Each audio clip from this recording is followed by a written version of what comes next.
nationwide at Radyo Natin Network ng Manila Broadcasting Company. Sa Pilipinas, iisa lang ang radyo.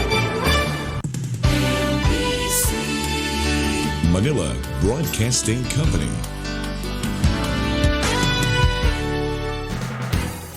Aniya na ang programang magdala sa tingog sa mga ordinaryong katawan. Hosted by former Labor Undersecretary and Regional Director Katingog June Del Rosario. Matag Lunes, Miyerkules o Biyernes sa alas 5 hangtod sa alas 5:30 sa hapon, dinhi lamang sa Radyo Natin FM.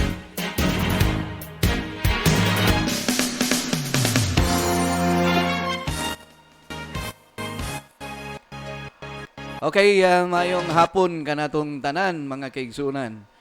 Ang atong mga suking tigpaminaw dinhi sa atong nag-una nga FM station dinhi sa Naval, dinhi sa atong probinsya sa Biliran, 103.9 radyo natin.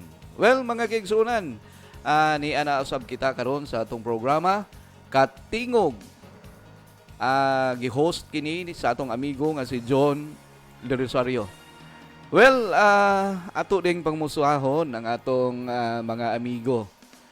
Ang akong amigo dinha sa Biliran, ang atong provincial assessor, si Engineer Nilo Peñaflor. Murag taon-taon na may makita akong partner diri sa radyo.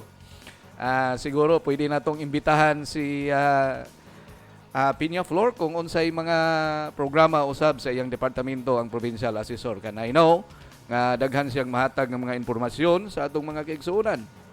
And of course, ang atong mga amigo dinha sa provincial capital, ang atong mga department heads, ang atong mga empleyado, mga ordinaryo nga empleyado, nakauban nato sa pipila ka mga katuigan dinha sa Kapitol. Well, maayong hapon kalatong tanan. Og ang atong mga amigo o mga kaila nga mga tricycle drivers, ang atong mga tendero o tendera dinha sa atong merkado dinhi sa Naval o sa tanang mga lungsod nga nahisakop sa atong probinsya sa Biliran. Maayong hapon kanatong tanan, usbon ko og nindot ang panahon. Dili kayo siya init, wala say uwan.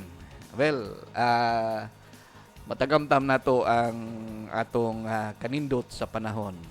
Although na siguro'y naghulga nga mga dili siguro mayong panahon. So I hope nga dili ni mo sangpot ngadto sa mas grabe pa nga mga hulga. Okay? So again, maayong hapon kanatong tanan.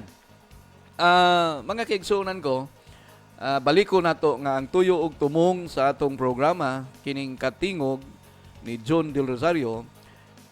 Tagaan nato higayon nga makatingog ang atong mga ordinaryo nga mga tao. So mahimong tulay kini nga programa ang mga yango-ngo sa atong mga kaigsuonan, ang ilang mga hangyo ngadto sa atong gobyerno ug usab mahimo usab kini nga tulay kini nga atong programa. Sorry mga kaigsuonan kay murag lain pa atong tingog. Mahimo usab kini nga tulay kini nga atong programa kining Katingog sa atong mga agency sa gobyerno kung unsay mga programa nila nga ipaton nato sa atong mga kaigsuonan. So ingana ra ta ka importante. Tagaan nato eksakto og reliable nga information atong mga suking tigpaminaw atong mga Katingog, and of course atong tagaan usab og higayon ang atong mga nasa gobyerno aron pagpahayag sa usab ang sa ilang mga tingog ug mga programa nga ipadangat ngadto sa atong mga kaigsuonan. Okay? So mao na actually ang nataw kana nga prinsipyo nataw ang kini nga programa. Okay? So mga suking tigpaminaw, mga Katingog, sa previous nato nga mga adlaw, by the way, ato di ang schedule sa atong programa katulo sa usa ka semana. Lunes, Miyerkules o Biyernes. Alas 5 kutob alas 5:30. Okay? So tune in mo pirmi aron makasabota kung unsay mga issue nga atong tukion kada hapon. Although 30 minutes apan paningkamutan nato nga makahatag ta og direkta nga pag-explain sa mga isyu nga atong hisgutan dinhi kada hapon sa Lunes, Miyerkules ug Biyernes. Okay? So balik ko nato mga gigsunan. Sa miaging mga pipila ka adlaw, mga episode sa atong programa, ning resulta na gyud ang pangutana. Dinhay nag-text ato By the way, salamat di ay sa daghang kayong mga text nga niabot sa ato nagpasalamat sila sa mga impormasyon nga nadawat nila ang atong discussion diri sa atong programa. Bisan to dog 30 minutes lang apan ingon pa nila nana sila dakong nakatabang ang atong programa sa ilang mga impormasyon nga gusto nato ipadangat sa atong mga kaigsuonan. So, salamat sa nanggi-text ato. Sa kadto pang wala maka-text,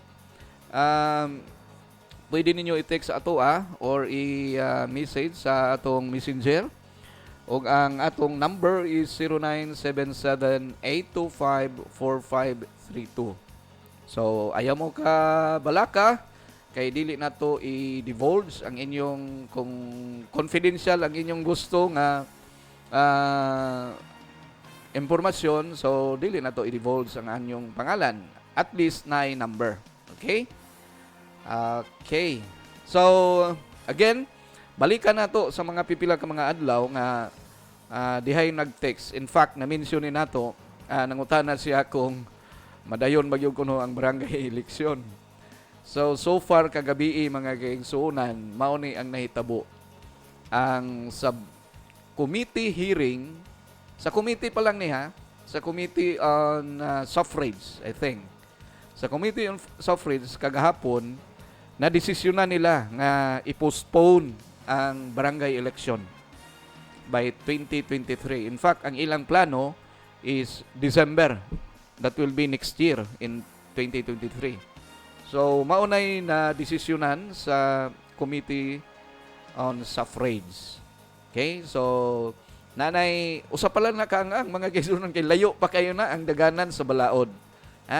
Ipresentar pa na sa committee ngadto sa plenary. So debatihan pa na sa tanang mga congressmen diha sa House of Representatives. So ilan ang debatihan dito kung angayan bagyod i-adapt ang committee report sa Committee on Suffrage nga nag-postpone sa barangay election to next year. Unya, nasay move ang Senate nga magkandak usab og ilang kaugalingon nga investigation or report kung kinahanglan bagyod ning i-postpone ang barangay election. Pero so far mga kaigsuonan, mura og sa votation pa lang daan, murag maglandslide yun nga ma-postpone. Mao sa nigiampo sa atong mga barangay. Anyway, bisan tuod og kadaghan daghan og mga rasones nila. Both from the minority and majority, apan lagi kay demokrasya man to, ang mananaog kung kinsay daghan og boto, mao gyud mo daog. At least naay representative ang mga minority nga mga congressmen. Okay?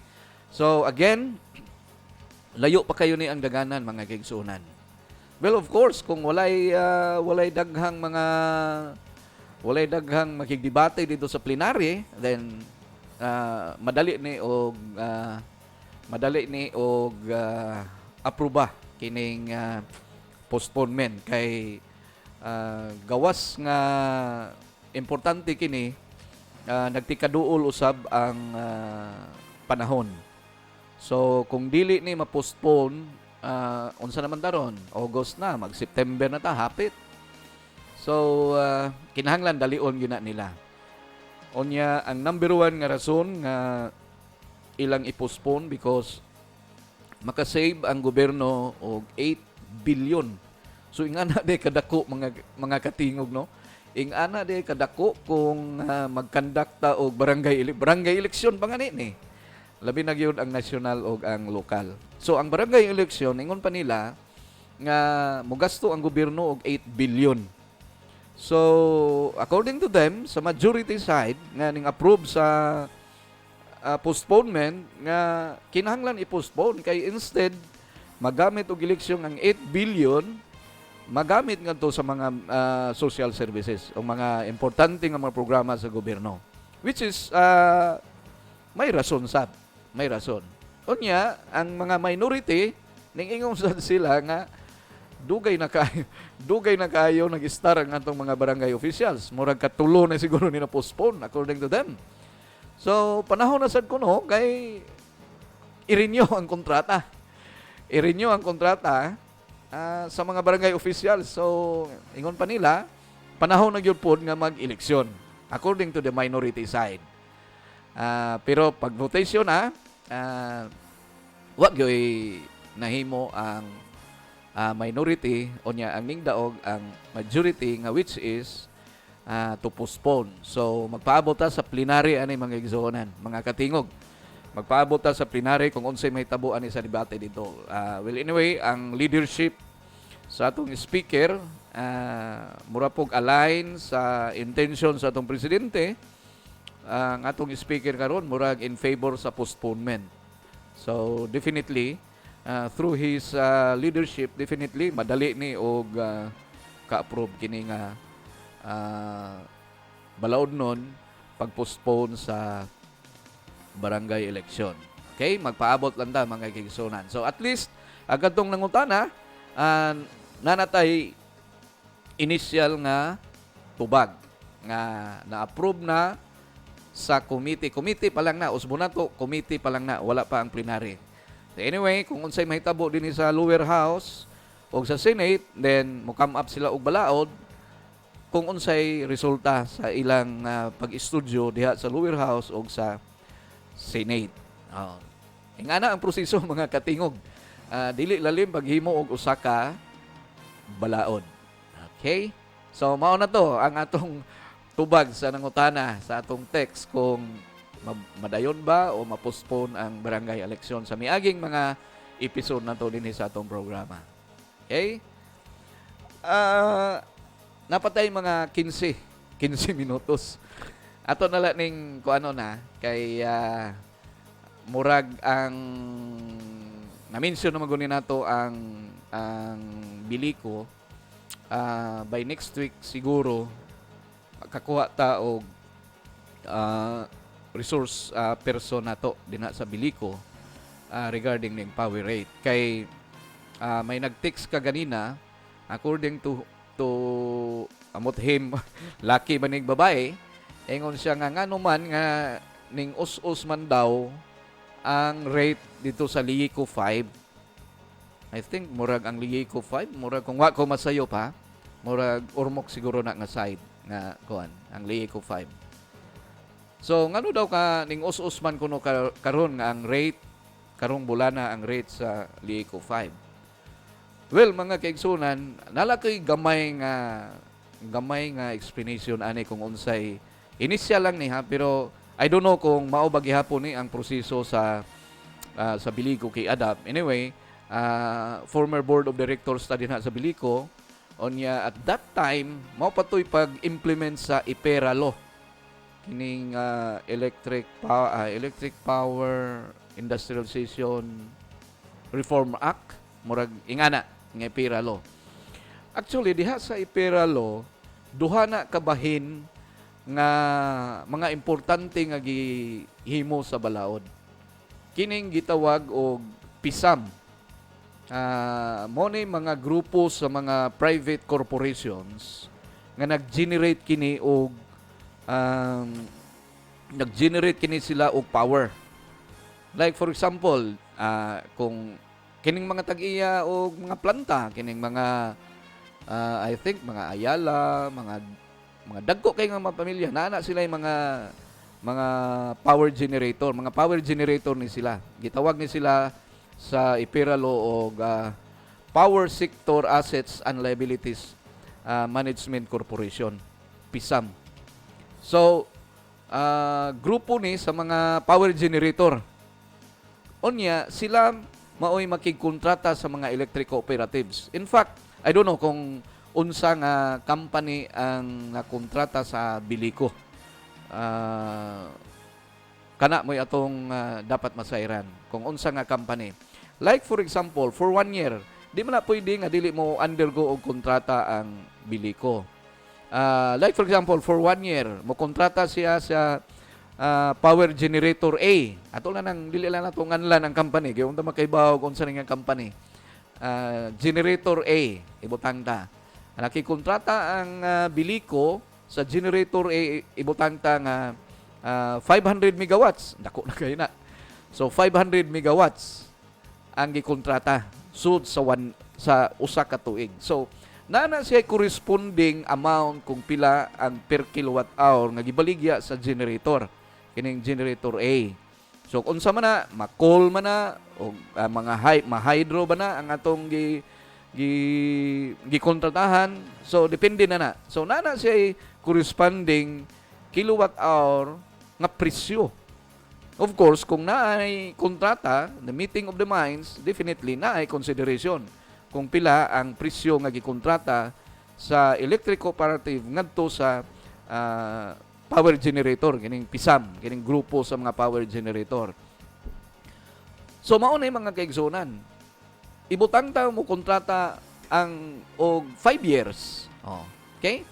Kung mo kontrata tag 5 years, definitely dili gyud ka mobiya sa kontrata kay ma-breach og kontrata na.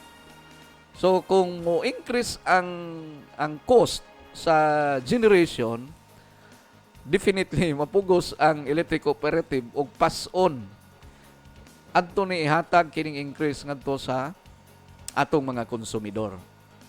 So muna nagsigig saka karon, tingali ang most probably dili pa rin nato ma-confirm. Most probably ang nakontrata nato is mga coal generator. So ning mahal ang coal, ning mahal ang dollars, so definitely nagsigig increase ang generation charge. Tanawa ninyo sa unbundled rate, kanang resibo nato sa biliko. Naa din makita nato ang generation charge.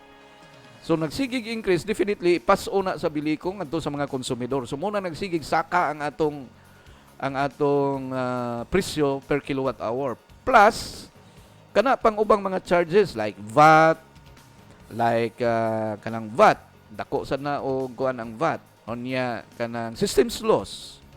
So daghan makita na nato mga gisor, kinahanglan ka mauta mo basa sa atong unbundled rates diha sa atong resibo. Okay, so mao ni ang mahitabo nga tungod sa kontrata na built-in na ang kontrata din na ta pwede mo gawas ana nga kontrata kay pwede makasuhan ang electric cooperatives og breach of contract. Kay sanksyon na kini siya. So unless mo expire na ang kontrata, then adto na punta mangita og mga generator nga barato. For the meantime nga natay kontrata ang electric cooperatives, napay kontrata sa generator A, magpabilin yun magpabilin Unya, ang kuwang nato nga nakontrata nga power, like for example, ning consume ta og more than 500, ang atong gikontrata sa generator A is 500 megawatts. Unya, ning eksista sa demand sa mga kliyente, sa mga consumers. Ning eksista. So asa man ta karon mangita?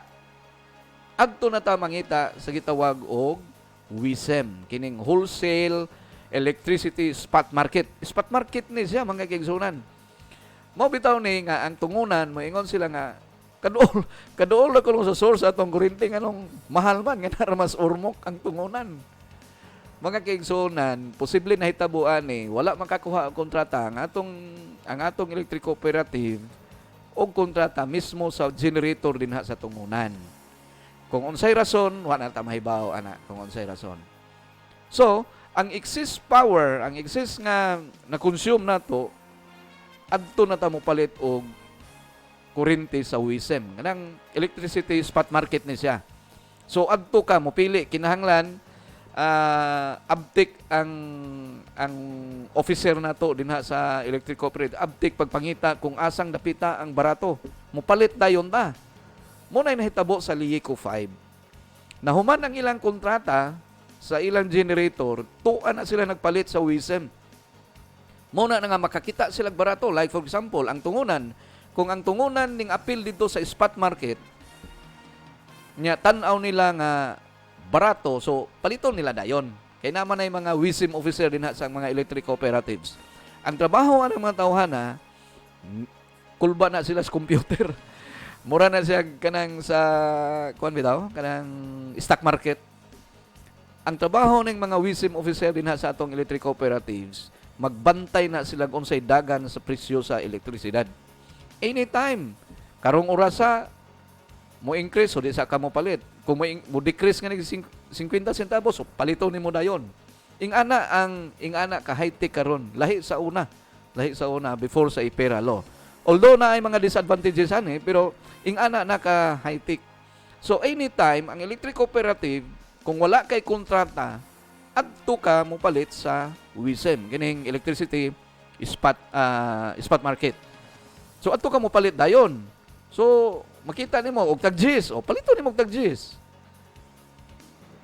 So mo nang makabarato, mo na nahitabo din sa LIECO 5. Nahuman ang ilang kontrata, so wala na ang kontrata nila sa ilang generator. Tuwa sila nagpalitan karon sa WISM, which is lower. Pero depende kay fluctuating gini. Di ka makasiguro nga every time ang WISM, ang spot market, barato, nasa mo mahal. So, definitely, magbantay gyud ka kung ano sa ang barato. Kamao ka mo forecast ang WISM officer, kinahanglan kamao mo forecast kung ano sa siya mo taas ug ano sa mo mubo. So, ingani ra ni ang initial nato nga impormasyon kaninyo. So, mao ni naaman tay kontrata, naka-built-in man tay kontrata sa ubang generator, so wag yun tayo mahimo. Kung mo increase nga ni ang generator, pass on dayon na sa ato ang mga konsumidor. Ang ato lang buhaton ani is maginahinay tagamit sa tong kuryente. Mao ra gyud nay definite for the meantime ang tubag sa atong mga pangutana kay ang atong kuryente karon mga almost 19 pesos. Grabe na nakamahal. Nay uban tag 13, tag 14 ana dili pareha. So again, ing-ani ni ang kalakaran sa electric cooperative, mga katingog, ha? Dili ta dali mahusga nga mao ni nahitabo nga nung taas basin og gingadto na sa mga benepisyo sa atong mga empleyado kay usahay ra ba ang dak-an dayon ang atong mga empleyado. So mao ni mga katingog nga kinahanglan gayon ta og kanunay nga impormasyon. So I hope ang mga Bilico people dili lamang kining atong programa mo ilang pwede himuong tulay sa atong mga konsumidor kung daghan tag mga platform siguro nga magamit para gyud ma-explain pag-ayo unya nga to pong mga konsumidor kung naay agma kining annual general membership assembly tambong sadta kay para didto personal na tong pangutana kung unsang nahitabo ang operasyon sa atong electric cooperative. Okay?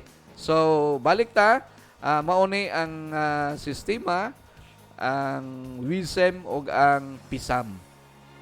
So ang mga technical naman guni ang uban. So anyway, di ta kayo ka-explain niini kung dili taga-bili ko mismo.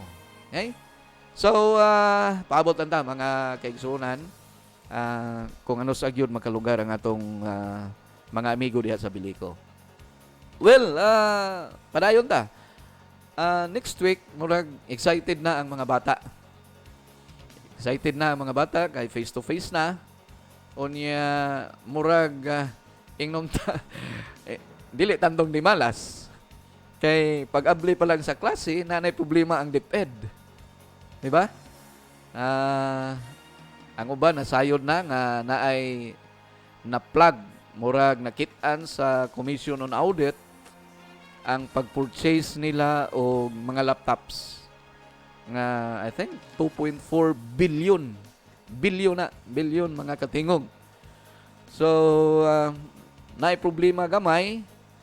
I don't know kung unsang kahitabua tungod kay ang DepEd nag-purchase ni sila og mga laptops supposed to be magamit sa atong mga teachers, magamit sa uban pa nga mga importante nga gamitan sa atong eskwelahan.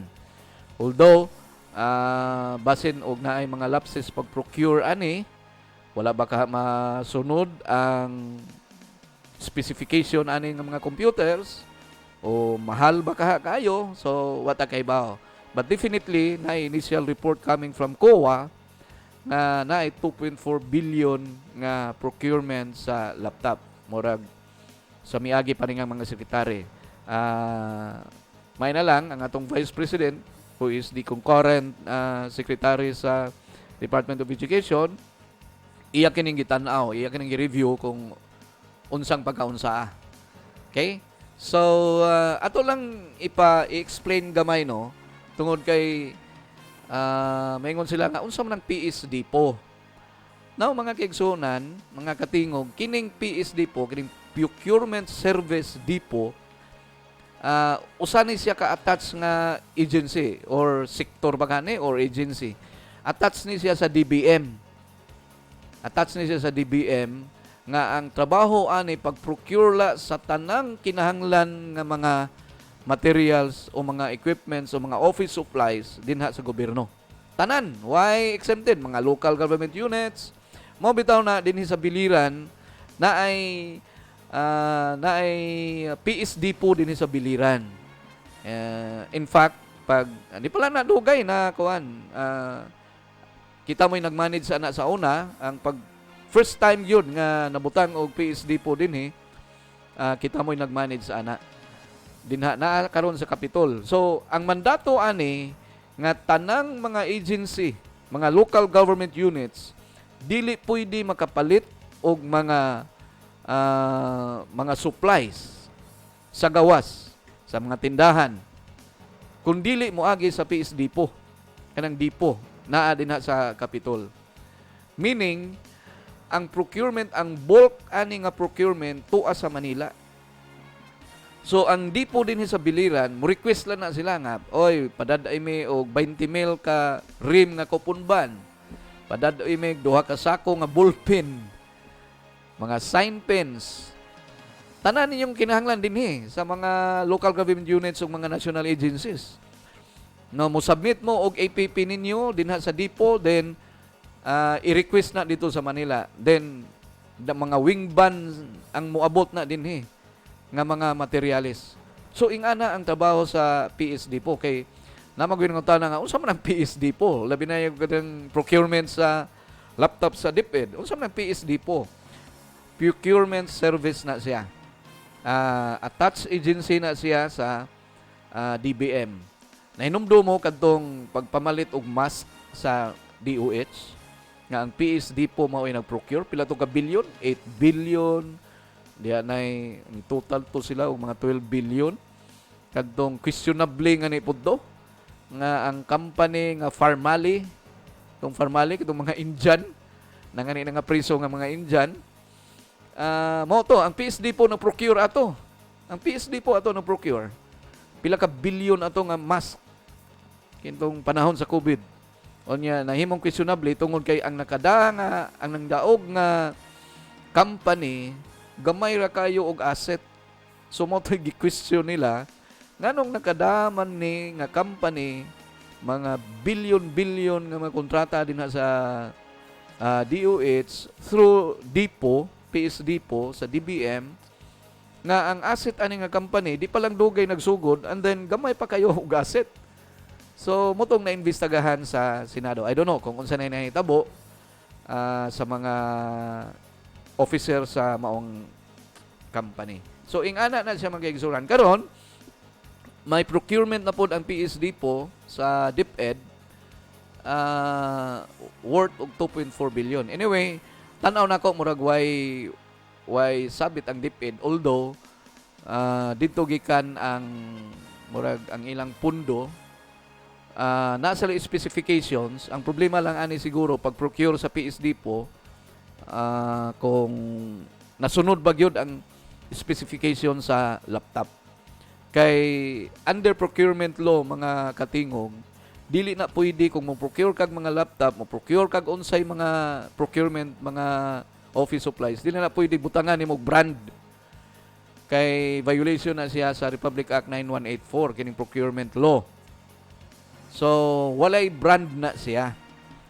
Di ka mo pili nga Apple ahong gusto. Ang imo lang ibutang sa imong purchase request, imong request is ang specification.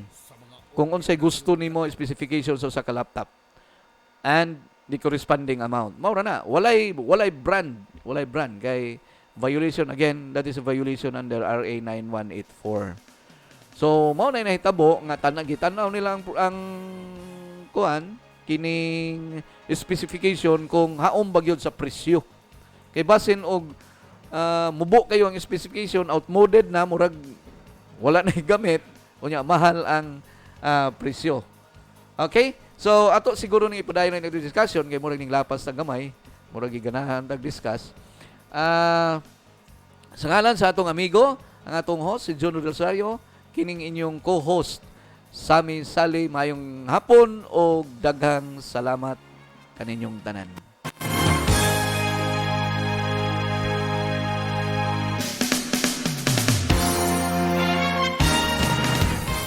Aniya na ang programang